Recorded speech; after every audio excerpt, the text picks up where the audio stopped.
2012-ci ildən etibarən yol nişanlarında işğal altındakı rayon və şəhərlərə qədər olan məsafələr qeyd edilməyə başlanıldı. Uzaq kimi görünən, bəzən hətta xəyal sayılan bu lövhələr illər ərzində bir həqiqət xatırladırdı. Ümid heç vaxt ölmür. Bu göstəricilər yalnız məsafə deyil, həm də qələbəyə inamın rəmzi idi və illər sonra o xəyal gerçəkləşdi.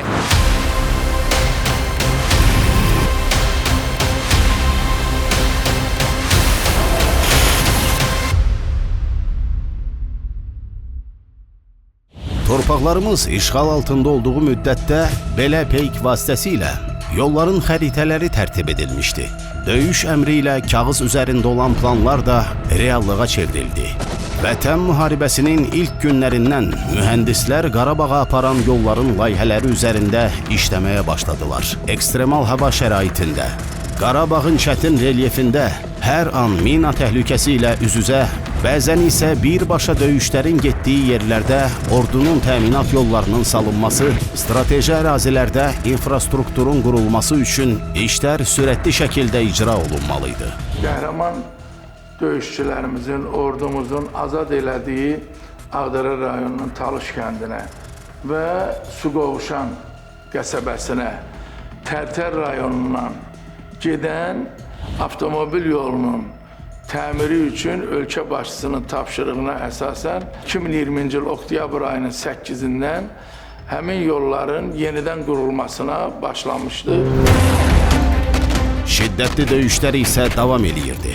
Ermənilər bu istiqamətdə elə bir yüksəkliklərdə mövqeylənmişdilər ki, ərazi tam aydın şəkildə müşahidə edilirdi. Xüsusilə yollar daim atəş altında saxlanılırdı.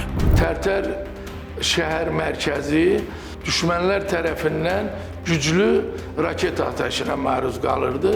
Bizim çəkdiyimiz yolda şəhər mərkəzinin 700 metrə məsafəsindən başlayırdı. Baxmayaraq ki, bu döyüşlər zamanı 2-3 dəfə bizim yol çəkilişimizdə fasilələr olmuşdu. Amma avtomobil yolu işçiləri o qədər belə canı ilə bu işə girişmişdilər ki, onları heç yadından çıxmışdı ki, 200 metrliyində artıq erməni silahlı düşmənləri dayanıb bunların atəş nöqtəsində hər an təhlükə gözləyirdi. Gecəli gündüzlü öz torpaqlarının getməsi üçün, bu yolların ordumuzun rahat hərəkətinin təşkili üçün onlar heç bir müharibənin gedişindən çəkinmirdilər.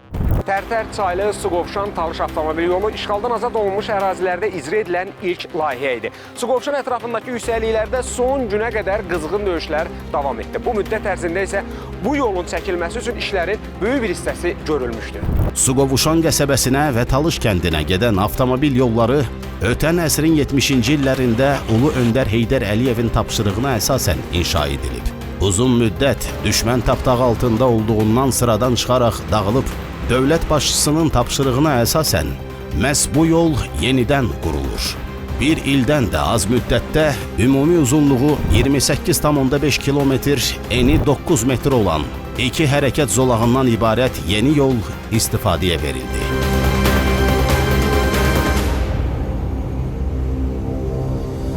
Biz gedirik Şuşaya, azad edilmiş Şuşaya.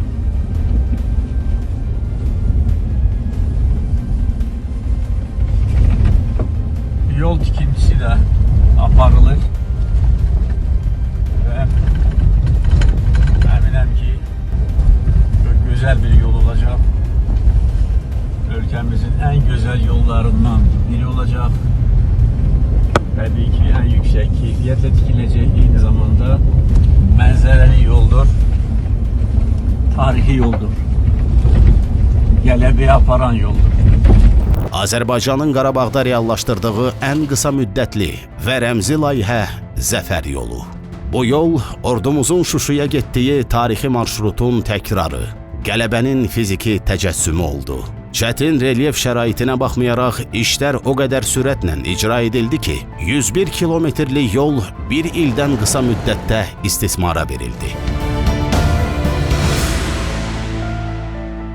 Biz vaxtından əvvəl, yəni işin təhvil verilməsini deyəndə bəzi düşünmək olar ki, onda bunun keyfiyyəti pozula bilər. Amma bir şeyi bilmək lazımdır ki, vaxtından tez işin başa çatması üçün vaxtında, yəni 10 saat, 8 saatlıq iş rejimi nəzərdə tutulur.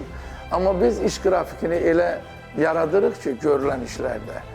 Biz 24 saatlıq iş qrafiki təşkil edirik. Bəzən yağışlar, yağmurlar olanda o yol üzərində əgər tunellər varsa, tunellərin daxilində işləməsini 24 saat təşkil edirik.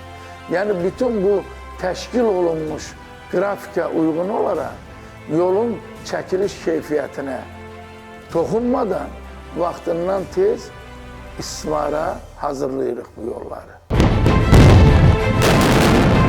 Gecə-gündüz aparılan işlərin nəticəsi olaraq Əhmədbəyli-Füzuli-Şuşa avtomobil yolu Dünya Yol Federasiyasının inşaat keyfiyyəti kateqoriyasında birinci yerə layiq görüldü.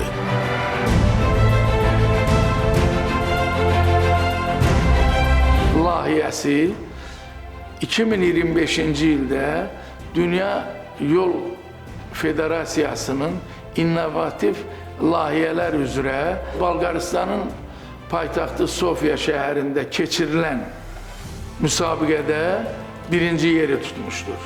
Bu layihə beynəlxalq ictimaiyyət və beynəlxalq yol işçiləri tərəfindən də ən layiqli qiymətini almışdır. İşğaldan azad edilmiş torpaqlardayam. Bugün Füzuli-Hadrut avtomobil yolunun təməlini qoyacağım. Bu avtomobil yolunun inşası azad edilmiş ərazilərin bərpası üçün böyük əhəmiyyət daşıyır. Bu birinci layihə deyil, artıq bir neçə yol layihəsi icra edilməkdədir və azad edilmiş torpaqların bərpası başlamışdır. Füzulidən Şuşaya yol çəkilir, Zəfər yolu çəkilir, eyni zamanda Bərdə-Ağdam yolunun çəkilişi yaxın gələcəkdə icra ediləcəkdir. Horadizdən Zəngilana qədər yol çəkiləcək. Bir sözlə, müharibədən 4 ay keçməsinə baxmayaraq böyük quruculuq işləri başlamışdır. 81,6 kilometrlik yolda 4-6 hərəkət zolağı salınıb, 9 viaduk, 7 tunel inşa edilməklə birinci texniki dərəcəli yol hesab edilir. Tunellərdə işıqlandırma işlərinin yekunlaşması ilə 2026-cı ildə açılışı nəzərdə tutulur.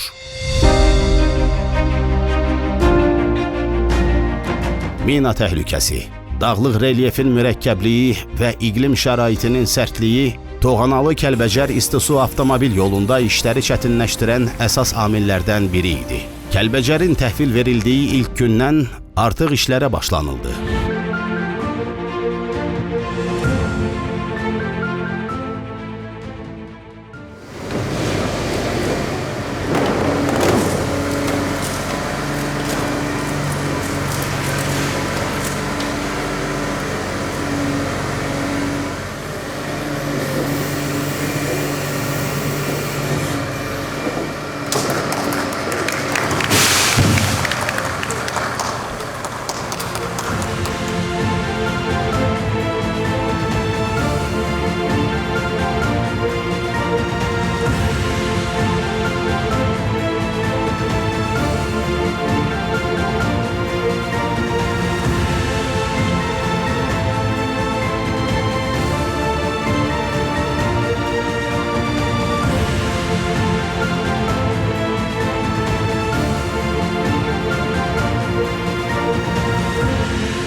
İlkin olaraq Murovdağ istiqamətində olan və hərbi vasitələrin istifadə elədiyi yolu normal vəziyyətə gətirmək və hərəkət istifadəçilərin ixtiyarına vermək öhdəçiliyi var idi.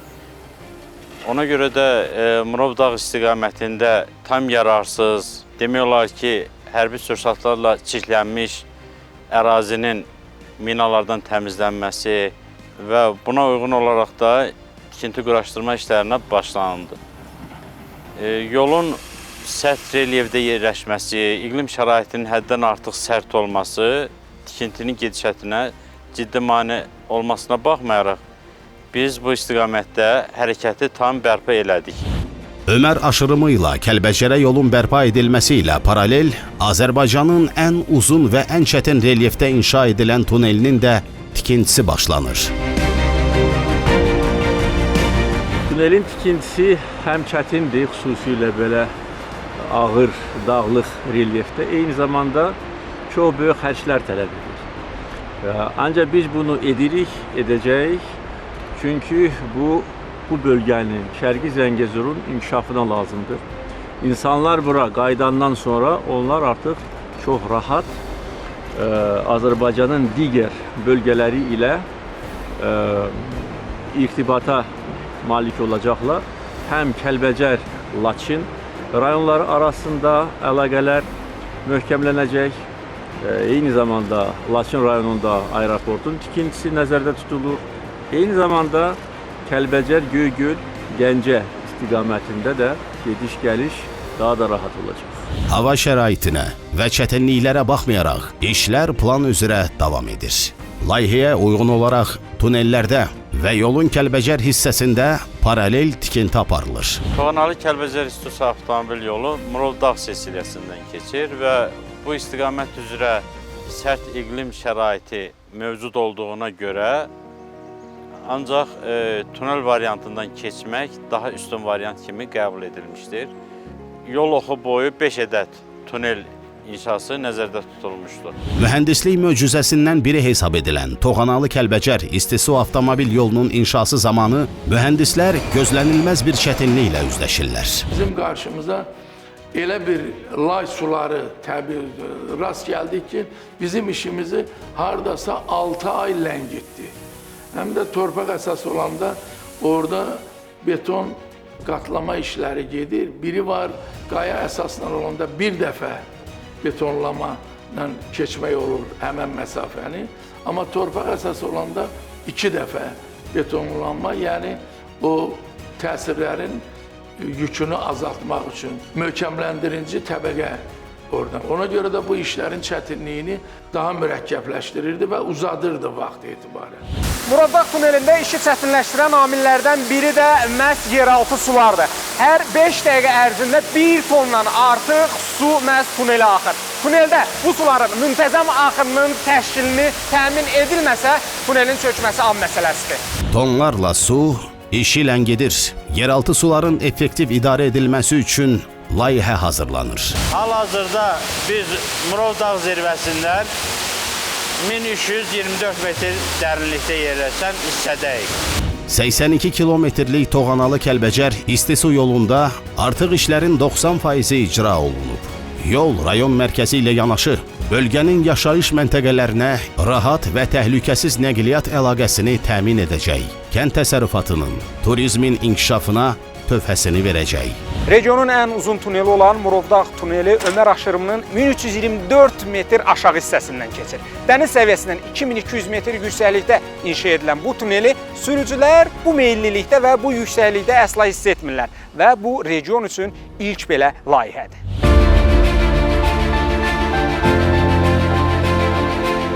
Bu tunel dünyada 12-ci, Avropada 5-ci, SNG ölkələri içərisində də ən uzun tunel olaraq 11,7 kilometr 4 hərəkət zolaqlı. Ümumi götürəndə 23 kilometrə yaxın 2 hərəkət zolaqlı avtomobil tuneli. Tam çəkildi. Orada tam tamamlama işləri yəqin ki, gələn ilin may ayına bitəcək. Amma bugün hal-hazırda bu tunel açıqdır və Kəlbəcərə istənilən vaxt strateji məhsulların və lazım olan hərəkətin təminatına hazır şəkildə istismardadır. İşğal dövründə rayonda yalnız bir asfalt yolu mövcud olub. Ermənilərin inşa etdiyi Basarkeçər Kəlbəcər yolu o qədər keyfiyyətsiz salınıb ki, qısa müddətdə tam yararsız hala düşüb. Durduğumuz yol ermənilər tərəfindən çəkilmiş Basarkeçər Kəlbəcər yoludur. Onlar Ermənistanı Qarabağla birləşdirmək üçün ikinci yol çəkdilər.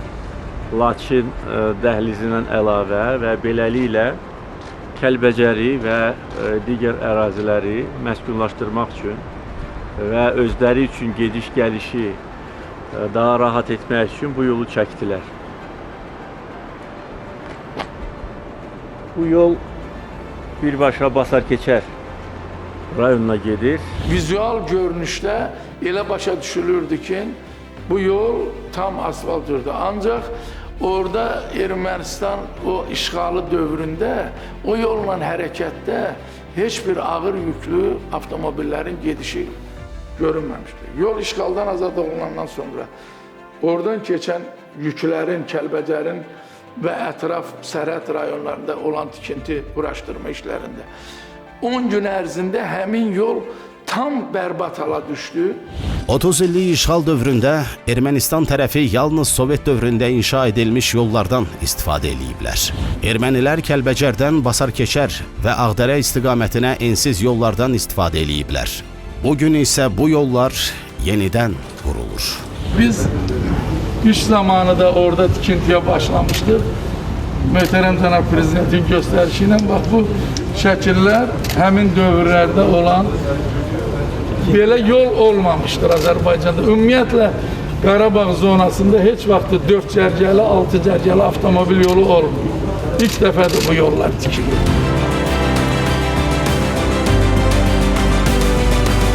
Biz hal-hazırda Suqovuşan-Qozlu körpü Kəlbəcər layihəsinin 57-ci kilometrində yolun genişləndirməsi üçün bərk süxurların partlayış yoluna bərk süxurları partladırıq və yolu genişləndiririk.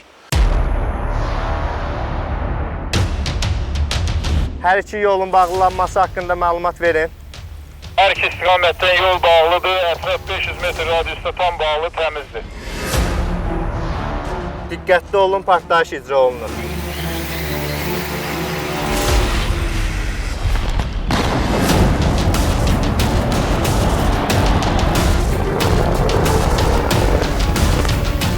Partlayış uğurla icra olundu.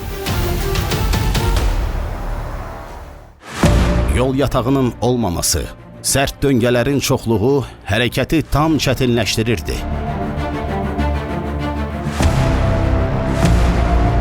Mövcud yol bax o yol olub, çox ensiz və təhlükəli yol olub. İndi hal-hazırda biz bu yolun genişləndirməsində, bu yolun əhalinin rahat gedib gəlməsini biz təmin edirik.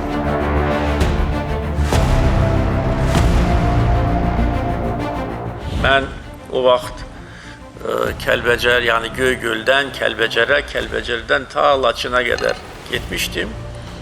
Bunun kimi təhlükəli yol mən ömrümdə görməmişdim. Və siz də yəqin ki, xatırlayırsınız o yolu.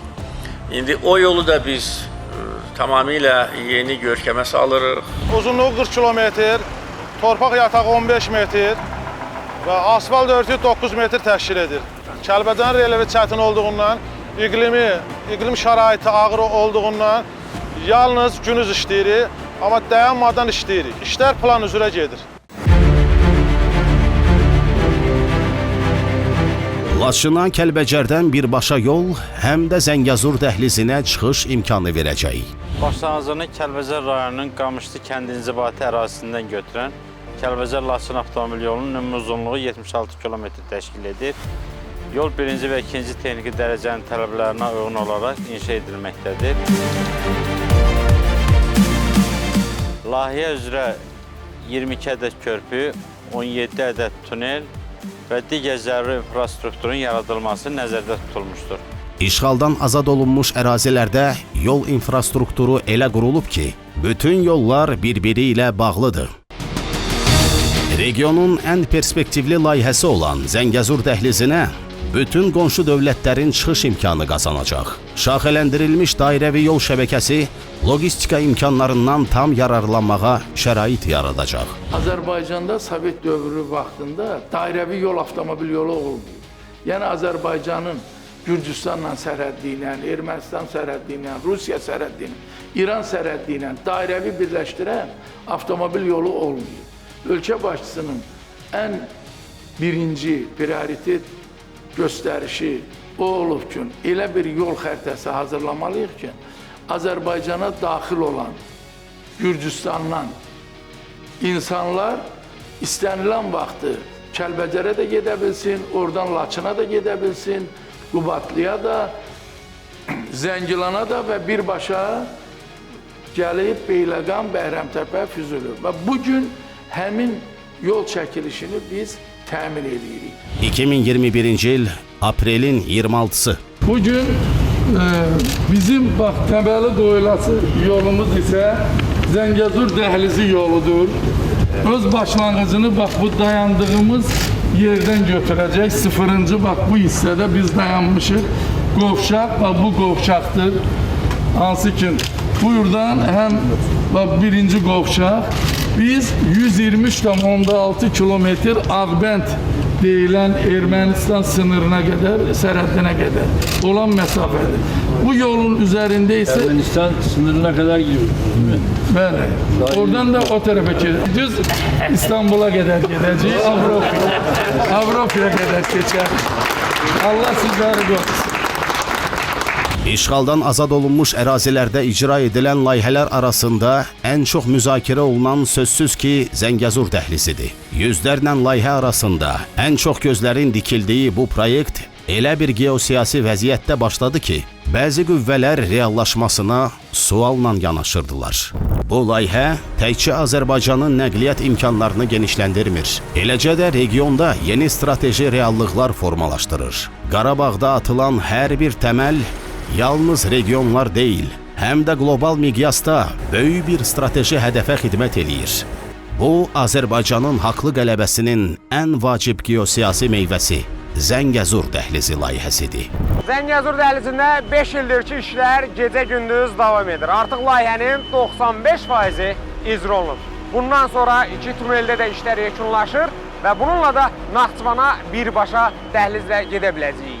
Trip layihəsi, Zəngəzur dəhlizi, tarixi İpək yolunun müasir bərpası, şərq, qərb və şimal-cənub nəqliyyat dəhlizləri arasında ən qısa və səmərəli əlaqəni yaradan əsas halqa olacaq. O, Azərbaycanı beynəlxalq tranzit mərkəzinə çevirəcək.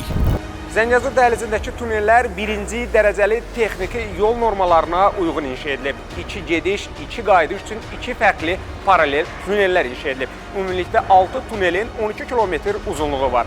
Son tamamlama işləri isə artıq yekunlaşmaq üzrədir. Bugün bəlkə də fikirləşirlər ki, 6 hərəkət zolaqlı Zəngəzur dəhlizi nəyə görə əhalidir ki, amma gələcək şimal-cənub ümumiyyətlə orta dəhliz məfhumunu götürsək, Azərbaycan dövləti gələcəyin logistik mərkəzinə tranzit yük daşımalarda çevrilməsində bu böyük əhəmiyyətli bir yollar olacaq və gələcəkdə dövlətimiz üçün böyük sərmayələr qoyuluşuna, həm də böyük gəlir gətirməsinə xidmət eləyəcək. Layihə bölgənin inkişaf perspektivləri nəzərə alınmaqla icra olunur. Qovşaqlar, körpülər, tunellər elə təşkil edilib ki, nəqliyyatın fasiləsiz axını təmin edilsin. Layihə üzrə artıq 22 körpü hazırdır. Sonuncu 23-cü körpüdə işlər bir neçə aya yekunlaşacaq. Bura Zəngəzur dəhlizinin inşası zamanı ən çətin mərhələ hesab edilirdi. 300 metr dağın altı ilə partlama üsulu ilə 6,4 kilometr uzunluğunda 2 tunel inşa edilib. Hazırda tunel asfalta hazırlıq mərhələsindədir.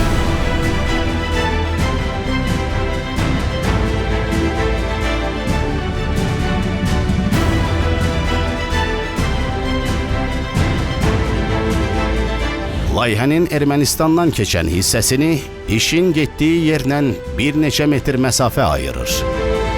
Dəhlizin Ermənistandan keçən hissəsində 2 gediş, 2 gəliş olmaqla 4 hərəkət zolaqlı yolun çəkilməsi planlaşdırılır. Ərazinin relyefi olduqca çətin olsa da Naxçıvana ən qısa yol məhz bu istiqamətdəndir. Azərbaycan tərəfi Meğridən Ordubada qədər olan yolun layihəsini də hazırlayıb. Yolun Ermənistandan keçən hissəsində də bir qayda olaraq tunel və körpülərin inşası nəzərdə tutulub. Biz o yolun kosmosdan foto çəkilişlərinə baxıb, o yolun layihəsini də hazırlamışdıq ki, orada yenə 2 tuneldən istifadə olunurdu və yerdə qalan 2 körpü, hansı ki birinin uzunluğu 348 metr, birinin uzunluğu ise 250 metr nəzərə alınmaqla və 481 metr viyaduk olmaqla ondan sonra düz Mehri ərazisindən keçməklə Ordubad ərazisinin Kötam kəndinə daxil olacaqdıq və oradan birbaşa Naxçıvana yeni çəkiləcək yolla birləşib oradan da Türkiyəyə. Dəhlizə alternativ olaraq İran üzərindən inşa edilən ikinci layihə isə artıq tamamlanmaq üzrədir. İrandan 2 sərhəd yolumuz var, Astarada və Biləsuvarda. Bu artıq üçüncü bir keçid məntəqəsi ilə İran İslam Respublikasına, sonra da Naxçıvan şəhərində, Naxçıvanda Culfa. Bu artıq olacaq 4-cü keçid məntəqəsi İran dövləti. İşğaldan azad olunmuş Qarabağ və Şərqi Zəngəzurda yenidən qurma tarixi yazılır. Bir zamanlar viran qoyulan şəhər və kəndlərə bugün həyat yolu çəkilir.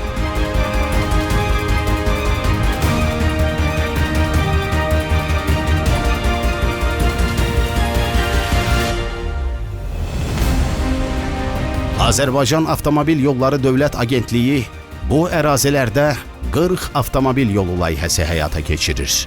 Ümumi uzunluğu 3850 kilometr olan bu yollar yalnız asfalt və beton deyil. Bu yollar qayıdışın, zəfərin, gələcəyin yoludur. Bu yollarla birlikdə çoxdan yarımçıq qalmış xəyallar evinə qayıdır. Uşaqlar məktəbinə, İnsanlar öz ocağına qovuşur. Bu yollar xalqın öz torpağına qayıdışının şahididir. Qarabağ və Şərqi Zəngəzurda qurulan hər yol sülhə, birliyə və qüdrətli Azərbaycana aparır. Çünki bu torpaqlar bizimdir. Bu yollar bizim gələcəyimizə açılan böyük qayıdışın yoludur. Qarabağ Azərbaycandır və Azərbaycana gedən bütün yollar Qarabağa aparır.